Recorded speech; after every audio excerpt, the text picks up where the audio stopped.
Worst contract on the 49ers. And why is it George Kittle? It's not George Kittle, Grant. It's definitely not George Kittle. So I guess he's not on tomorrow. My guess is it is not George Kittle. And if you thought you were going to get a George Kittle interview at any point, How did you know? Thrown out the window. No, I think it's pretty obvious. I mean, I kind of put this question out there, and I thought there would be a lot of different answers, but I think it's pretty clear it's Eric Armstead. If you look at his salary cap number this season, it's going to be $20 million. And if you look the next 2 seasons, it goes up further. It's 21 next year and 23 the year after. And yes, the 49ers do have an out in his contract, but even with that out in his contract, they would have to take on an $11.5 million dead cap hit in the first year. That's not good. That's not good. $6.5 million dead cap hit in the year after. So really, to me, the only way that this contract gets any better is if they decide to extend him when they have that out in his contract. And that doesn't even really make things better at all. So I feel like they're in a situation where they're kind of stuck with this contract. Whereas you look at some of the other contracts on the 49ers, like Trent Williams, which I know Grant loves to hate on, right? That's an easier contract to get out of than the Eric Armstead contract. And he's a much better player than Eric Armstead is right now. And I think with Eric Armstead's role and how much money they're paying him, it just doesn't make sense long term. And I think he's the one contract that, to me, is holding this team back from winning a Super Bowl, if anything. Yeah, I'm going to have to disagree with Ben just because at least Armstead could still play. The contract that I think is the worst is going to be Dee Ford, right? Because you're paying for a player that isn't so even easy playing, right? So at least Armstead has the opportunity to be productive for the team.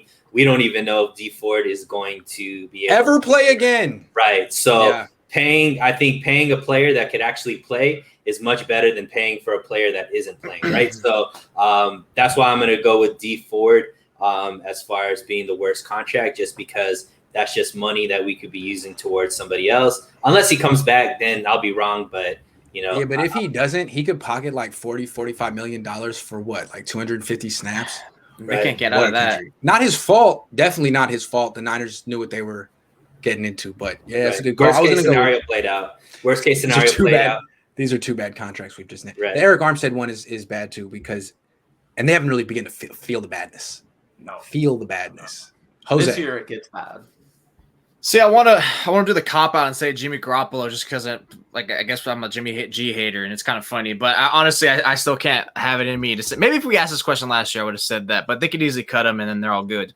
I think I'm gonna be a little bit of half Grant right now and say Trent Williams because I started thinking, maybe last year his performance was more because he's had that bye season. He had that bye season and he was fresh because just watching training camp, it was like this guy is just straight owning Nick Bosa.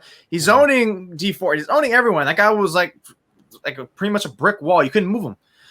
What if now all of a sudden this season, now we see him, he starts to degrade. He starts to go declining. That's not a steep decline. Maybe it's all of a sudden we start seeing a roller coaster. We start seeing some McGlinchey of him because his age and because now his body's like more, it's not as fresh as it was before. So, I think that could be a worse contract for sure. And it's a gamble because the 49ers kind of had to give him that contract, in my opinion, because you don't want to be 2 years in a row of just figuring out, oh God, now we have out. So their hands were kind of forced, especially when you have Trey Lance coming in, you need Garoppolo to protection because one tackle and he's done.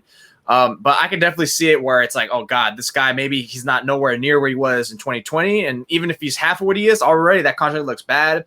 And like Ben said, you can get out of it kind of like down the line, but it's not like you can get out in a year or two, but still it'd be something like, that kind of hurts a little bit, especially since like McGlinchey's not necessarily your anchor right tackle. So that's something that could probably be, if he doesn't live up to even like more than halfway. I think Armstead is going to have a better year this year just because, I mean, maybe not 2019 level, but just having Nick Bosa hopefully back to close to full strength and Samson Ebukam on the other edge, just getting Armstead back inside. Maybe he won't reach his salary potential, but I think he'll be better. My pick is Robbie Gould. Because looking what Tristan Vizcaino did in that one game he kicked for the 49ers, it shows that if you find the right cheap kicker, you can do a lot of damage with that. And Robbie Gould's pretty good when he's healthy, but he's been hurt the last couple of years and has missed a lot of kicks because he's hurt. And he's expensive. Yeah, and very expensive. I think it's $4 million a year-ish around that, and that's a lot to be paying a kicker for 13 or less games a year. Kickers are people too, Maverick. That's why I picked him. I included him. He doesn't really have range past 45 degrees. He hasn't come on my show yet or agreed to interview. So Robbie Gould. And hey, Maverick, his dead cap hit this year is $8 million. Yeah, that's who, Robbie? What? Yeah, it is. Yeah, because they just upped him this year. I think they extended him. The other thing about Trent Williams, that is not a Parag deal. Remember, the Niners, Parag basically put his foot down and was like, "All right, go to Kansas City, good luck." And Kyle had to call him up and was like, "Nah, we don't do business like that around here anymore, Parag. Sorry, we're keeping Trent." So that was a Kyle move. I'm gonna go with the guy that you guys haven't said, just to keep it fresh, Jimmy Garoppolo. And I know that it's structured well, that they can get out of it. They haven't got out of it yet. And for whatever reason, they're like stuck in this limbo of Jimmy Garoppolo. And as long as they have his $27 million cap number on their books, that's the albatross that's holding them back more than Armstead, more than Dee Ford, more than anyone. And I know they can get rid of it in a way that the Rams couldn't get rid of Goff's, but they haven't done it yet. And it could go on forever. I don't know. I was actually going to say, I think he's the best contract because they can get rid of him right now. No, absolutely. But they're like addicted to it, man. Here's my. I have a bonus question I want to give you before we go. Do you think Jimmy Garoppolo privately will request a trade soon or already has? Privately, I don't think he would do it publicly. He's not that kind of guy. No, I think they've already told him he's getting traded. Okay. Because if you, like I said, once they drafted Trey, we came on this show and we said you will never hear another bad word about Jimmy G from anybody on the 49ers. And that's been what it is. I think they know that he's the future. You don't trade that much draft capital, keeping another guy that you paying like a franchise quarterback on the staff. And I think they're just waiting for one of these big quarterbacks to go down so they could at least get some kind of draft capital for him versus just cutting him. And but I think, one of these quarterbacks will probably get injured during the training camp, and then Jimmy G is going to be hot, and they could go and trade him. Mav, you shook your head. Well, I just think that I think Jimmy Garoppolo thinks he's going to win the starting job. So I don't think maybe it's not a realistic expectation, but I think he's going to think that. Also, guy in the comments saying that I called Tristan Vizcaino good, and he meant Chase McLaughlin when he said Chase McLaughlin shanked the field goal. True. Tristan Vizcaino was 3 for 3. Just so you know, two different. In your face. Yeah. learn your kickers. Yeah. I have a feeling that Jimmy's going to request a trade at some point. And not because he doesn't think he's going to win. I think he thinks he's going to win. But I also think he thinks that the organization is out to get him, that they throw him under the bus. They don't give him a fair shot. They blame him for everything, that their mind is made up and there's nothing he can do. And that's probably true too. So at a certain point, if he feels like it's trending towards Trey Lance, he could be like, can you stop wasting my time? Can you please let me go? Please let me go. I've been a good guy. I've never said anything publicly. Like, do me solid the way that they did Navarro Bowman a solid, right? Yeah, I'm just saying. I think that's what they're gonna do. Yeah. I think the only reason he wouldn't request a trade right now is because he probably thinks he would have to restructure his contract once he does get traded. I would say that's probably the only reason that would hold Jimmy back right now from trying to get traded from them. If I were Jimmy, I'd be less concerned about money and more concerned about happiness and good fit, because he's got 90 mil. He needs to go somewhere with a coach who likes him and believes in him, because he knows what it's like to play for a coach who can't stand him.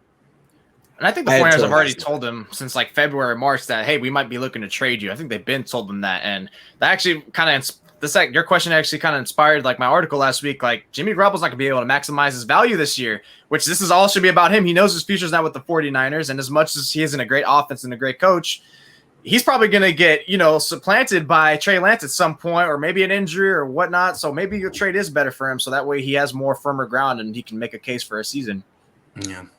Well, they have some bad contracts, but they actually do have a very good roster. Parag Marath actually does a very good job. The rest of the salaries are pretty decent. They can get rid of Jimmy Garoppolo, and they can win the Super Bowl, and you guys will all be happily and live happily ever after. So hopefully, is George Kittle a bad contract?